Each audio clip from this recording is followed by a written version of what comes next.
2, 1. My name is Kevin Bissell.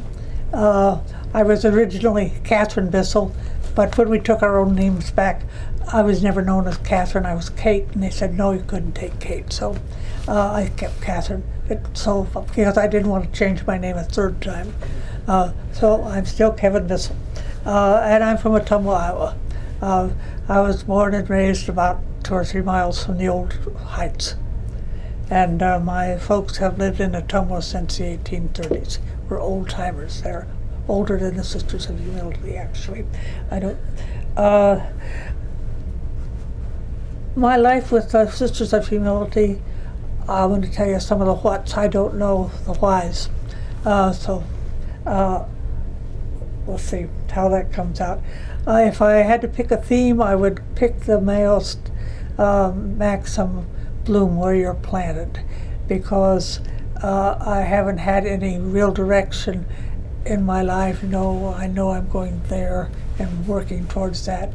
I just sort of tumbled along like a tumbleweed, and wherever I stopped, I did what I could and what needed to be done, and that's been my life. I want to tell you a little bit about when I entered the community. I've always had the impression the Sisters of Humility had no idea what to do with me, and still don't.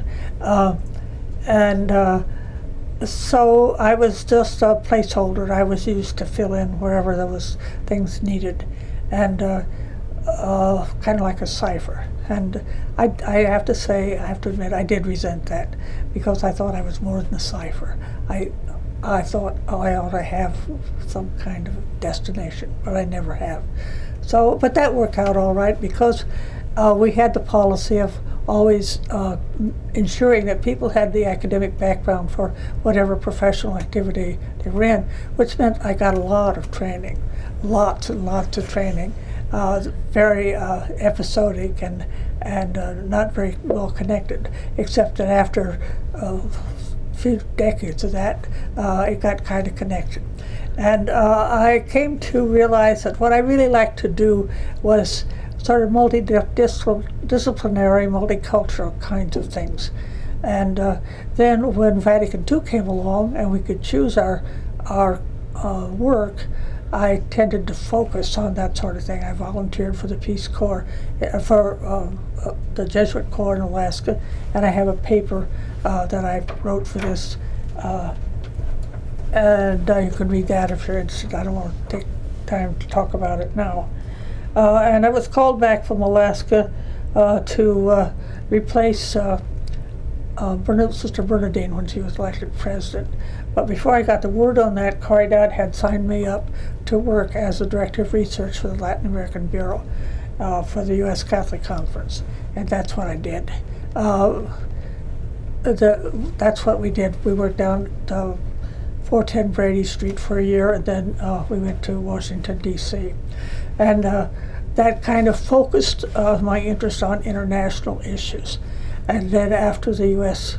Catholic Conference, I worked almost exclusively in the international field, in international development, usually as a methodologist, usually designing research projects for large-scale development projects for the World Bank or the Inter-American Development Bank or the State Department or various countries. Some various projects would be like a post-secondary education program for the Kingdom of Morocco, CalCAF plan for rural Kenya, and development project around a river dam for Jamaica, various things of that sort. And then I also worked for the U.S. government number of agencies. I did worked for the Department of Research, for the Nuclear Regulatory Commission.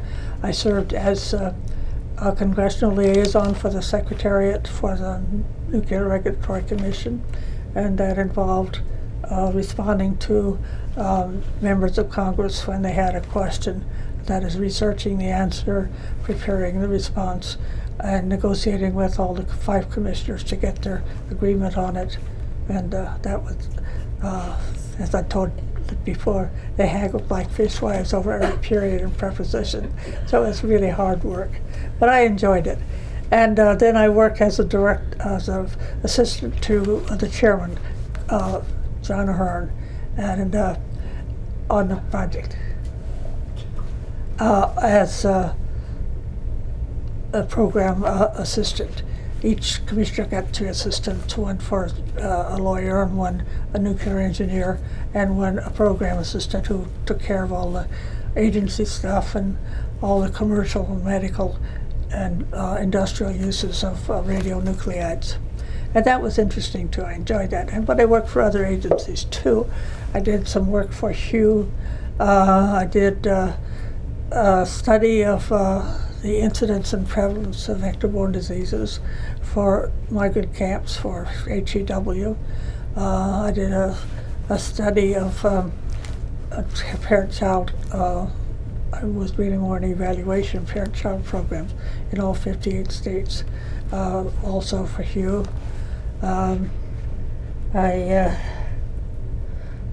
With women, would you tell us a little bit about the women's program you established? Oh yes. When I was working in the international development field, I had an opportunity to go to a number of the conferences in San Jose, Costa Rica, Abidjan, and then I would close Berkum in Ghana, Copenhagen, Denmark, Oslo, Norway, Malmo in Sweden, and then they asked me to design the international conference for Amsterdam, and which I did, recruited all the presenters from 5 different continents and organized the presentations and the whole ball of wax. And then the UN asked me to design the program on women for the International Women's Year in Vienna, Austria, which I did. And that sort of thing. I enjoyed that very much.